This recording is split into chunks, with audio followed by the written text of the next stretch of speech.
बच्चों, हम विषय E308 पावर सिस्टम थर्ड के अंतर्गत शक्ति गुणांक से संबंधित अध्याय का अध्ययन कर रहे हैं। इसमें हमने मीनिंग ऑफ पावर फैक्टर या शक्ति गुणांक क्या होता है इसको समझने का प्रयास किया था।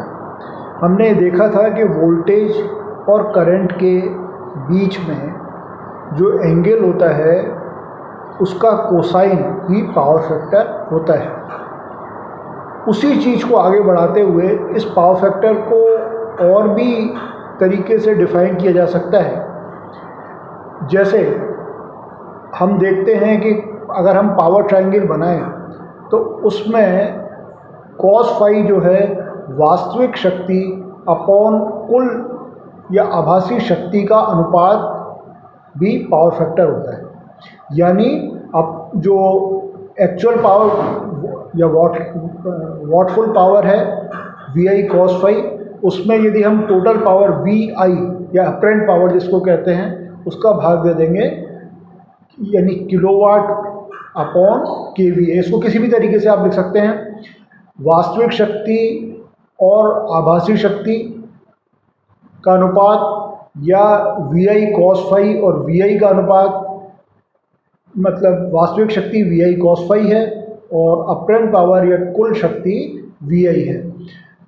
इसको इस तरह से भी लिखा जा सकता है कि किलोवाट अपॉन KVA। तो जिस भी प्रश्न में बातें सब एक ही चीज़ को इंडिकेट करती हैं, लेकिन इसको रिप्रेजेंट करने का तरीका अलग अलग है। cos फाई यानी किलोवाट अपॉन KVA, ये काफ़ी जगह पे इस तरीके से सूत्र इस्तेमाल किया जाता है। यदि हम पावर डायग्राम बनाएं, पावर ट्रायंगल बनाएं, तो हम देखते हैं कि इसकी दो भुजाएं एक एक्टिव पावर को रिप्रेजेंट करती है यानी किलोवाट, या दूसरे शब्दों में VI cos फाई। दूसरी भुजा इसकी रिएक्टिव पावर को रिप्रेजेंट करती है यानी kVAR, स्मॉल r, इस तरीके से इसको लिखते हैं। ये रिएक्टिव पावर को इंडिकेट करती है। इसको VI sin फाई कह सकते हैं। और जो इसका कर्ण है वो अपरेंट पावर या टोटल पावर को रिप्रेजेंट करता है। तो cos फाई जो है इसकी एक्टिव पावर हो गई, VI cos phi active power हो गई, VI sin फाई इसमें रिएक्टिव पावर हो गई और VI इसकी टोटल पावर हो गई। यदि इस पाइथागोरस थ्योरम को इसमें अप्लाई करें तो KVA स्क्वायर यानी जो कर्ण हमने बताया था, कर्ण का स्क्वायर करें तो ये बराबर होगा किलोवाट का स्क्वायर प्लस KVAR यानी रिएक्टिव पावर के स्क्वायर के। ये सूत्र भी कई प्रश्नों में इसी रूप में काम आ जाता है। मोटे तौर पे बात वही है, उसको रिप्रेजेंट करने का तरीका अलग अलग हो जाता है।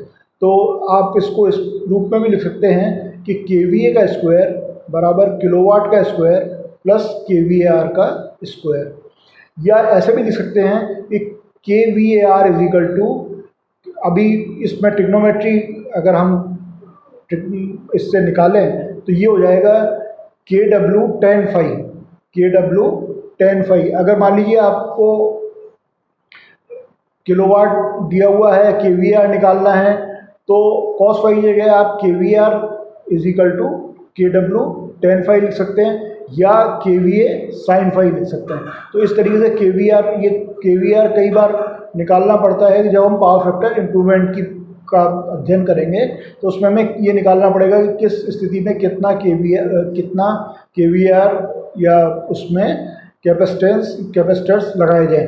तो इसको निकालने के लिए या तो KVAR बराबर KW tan फाई यानी किलोवाट अगर दिया हुआ हो तो उसको tan फाई से गुणा कर दें, या KVA अपरेंट पावर दी हुई हो तो उसको sin फाई से गुणा कर सकते हैं।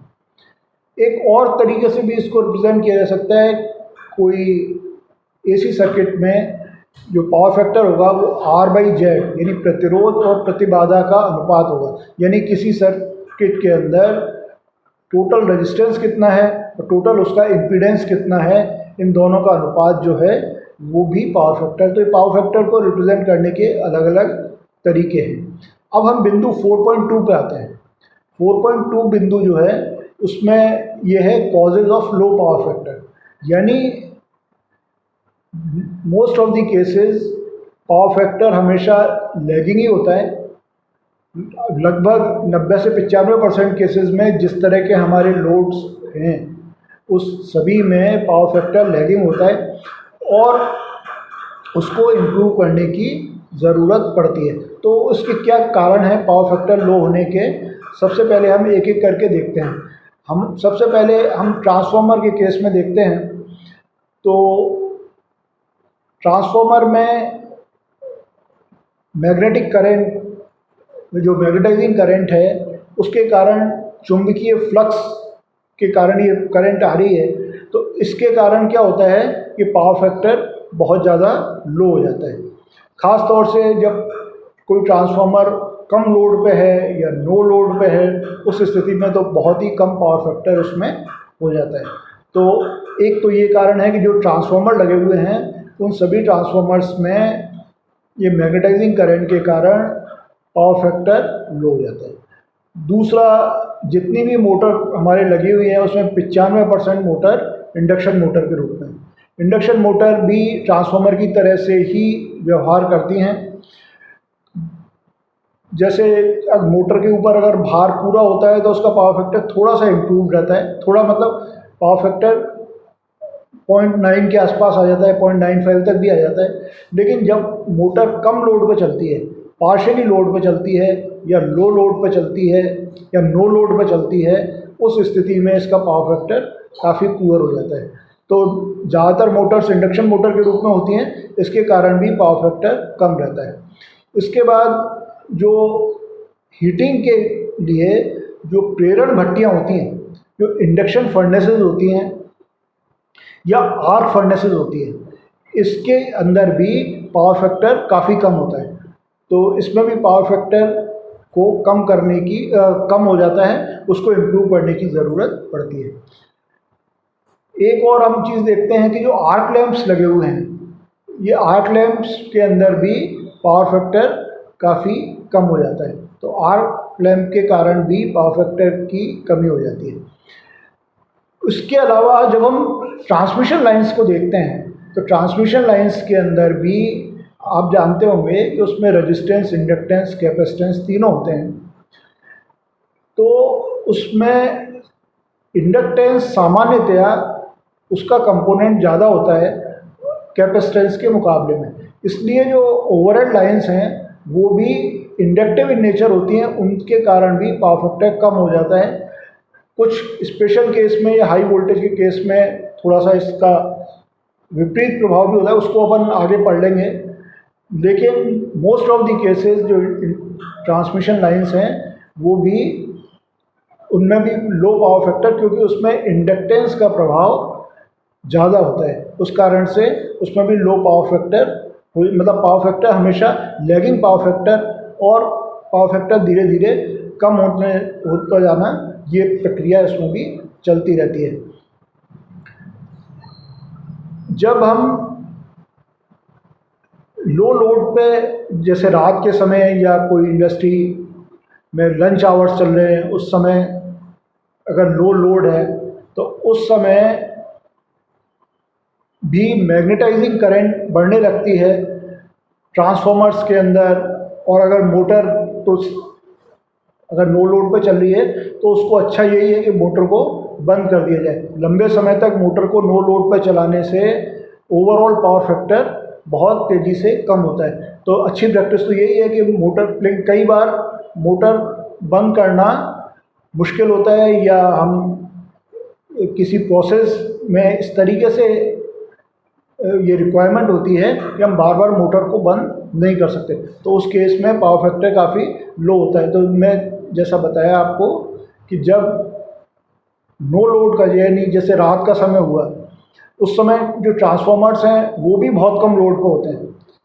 तो या जैसे आपके लंच का आवर्स हैं या जिस समय पे लोग काम कम कर रहे हैं, उस समय भी लोड कम होता है तो पावर फैक्टर इसका कम हो जाता है। एक सबसे महत्वपूर्ण चीज़ आपने देखा होगा कि जब मोटर को रिवाइंड करते हैं, मोटर जल जाती है तो मोटर की को रिवाइंड किया जाता है। रिवाइंड करने पर उतना कॉपर हम उसमें इंसर्ट नहीं कर पाते जितना कि ओरिजिनली लगा हुआ था, यानी उस समय कॉपर की कमी हो जाती है। तो रिवाइंड करने के बाद एयर गैप जो है वो बढ़ जाता है, यानी स्टेटर और रोटर के बीच में एयर गैप बढ़ जाएगा। उससे लीकेज बढ़ जाता है, लीकेज करंट उसमें बढ़ने लगती है। इससे मैग्नेटाइजिंग करंट वो बढ़ने लगती है और इससे पावर फैक्टर कम होने लगता है। तो सामान्यतया आपने देखा होगा कि कोई मोटर अगर एक बार आपने रिवाइंड कर दी तो उसका पावर फैक्टर बहुत कम हो जाता है। ये आप ये मशीन में भी ये पढ़ोगे कि एयर गैप बहुत ही महत्वपूर्ण रोल अदा करता है मोटर की परफॉर्मेंस के ऊपर।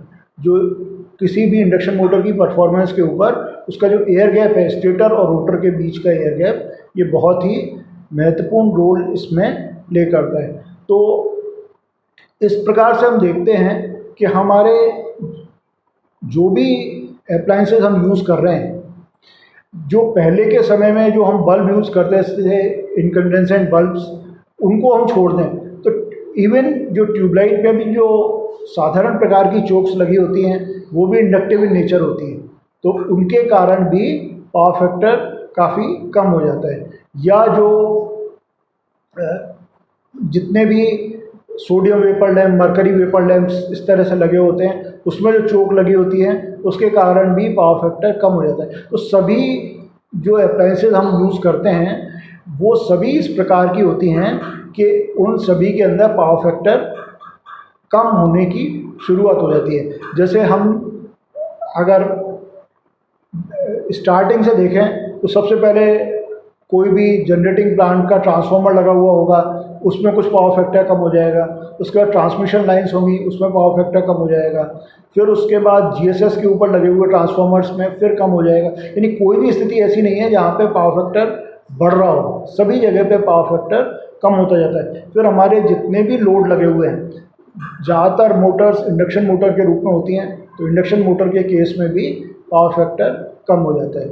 जैसा अभी हमने अध्ययन किया कि जो फर्नेस, पहले तो फर्नेस ज़्यादातर कोयले की भट्टियाँ इस्तेमाल होती थी, लेकिन आजकल इंडस्ट्री में सभी जगह पे इंडक्शन फर्नेस या आर्क फर्नेस यूज़ होती हैं। इन दोनों के अंदर ही पावर फैक्टर की बहुत बड़ी समस्या, मतलब पावर फैक्टर काफ़ी कम हो जाता है। इसको इम्प्रूव करना बहुत ज़रूरी होता है। इल्यूमिनेशन का मैंने आपको लाइटिंग का बता ही दिया। लाइटिंग के अंदर सिर्फ कुछ चीज़ें ऐसी होती हैं, जैसे इनकैंडेसेंट बल्ब, जो हमारे पहले बल्ब जो इस्तेमाल होते थे उसके अंदर पावर फैक्टर अच्छा होता था क्योंकि वो रेजिस्टिव इन नेचर होते थे। उसी तरीके से जो हीटर्स होते थे, लेकिन वो अपने आप में इतने इनएफिशिएंट थे, यानी उसके अंदर इतनी ज़्यादा पावर के लॉसेस होते थे जो साधारण प्रकार के हीटर थे या साधारण प्रकार के बल्ब थे, कि उनका प्रयोग अब धीरे धीरे कम होता जा रहा है, घटता जा रहा है, ना के बराबर उनका प्रयोग रह गया है। सिर्फ ग्रामीण क्षेत्रों में जहाँ पे बहुत ही कम प्रयोग होता है वहाँ पे लोग इसको इस्तेमाल करते हैं। बाकी जगह पे जो इनकैंडेसेंट बल्ब्स हैं उनका प्रयोग धीरे धीरे ख़त्म सा होता जा रहा है। तो उसके अलावा जैसे हीटर है, हीटर का पावर फैक्टर भी अच्छा होता है, लेकिन हीटर में इतनी ज़्यादा इनएफिशिएंसी होती है कि हीटर का प्रयोग भी ना के बराबर होता है। उसकी जगह पे वही इंडक्शन फर्नेस या जो इंडक्शन कुकटॉप्स, इसका प्रयोग घरों में किया जाने लगा है, तो इनका पावर फैक्टर फिर उसी प्रकार से कम हो जाता है।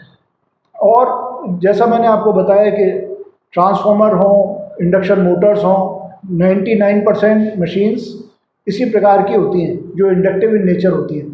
तो इन सभी के अंदर प्रॉब्लम ये होती है कि जैसे ही लोड कम होगा वैसे ही पावर फैक्टर बहुत तेज़ी से गिरने लगता है। तो इसके लिए इनको या तो फुल लोड के आसपास चलाएं तब ठीक रहता है, या अगर मान लीजिए लोड कम है तो इसको बंद कर दें। लेकिन ऐसा हर बार संभव नहीं हो पाता, और हम देखते हैं कि अधिकांश मोटर्स कम लोड पे, पार्शियल लोड पे चलती रहती हैं। तो इस तरह से मैंने आपको ये बताया। ये हमारा टॉपिक 4.2 है, causes of low power factor, यानी पावर फैक्टर के कम होने के क्या क्या कारण हैं। ये काफ़ी महत्वपूर्ण है। जब हम ये समझ पाएंगे तभी हम ये इस निष्कर्ष पर पहुँचेंगे कि इसको इम्प्रूव कैसे करें। आपने सुना, बहुत बहुत धन्यवाद।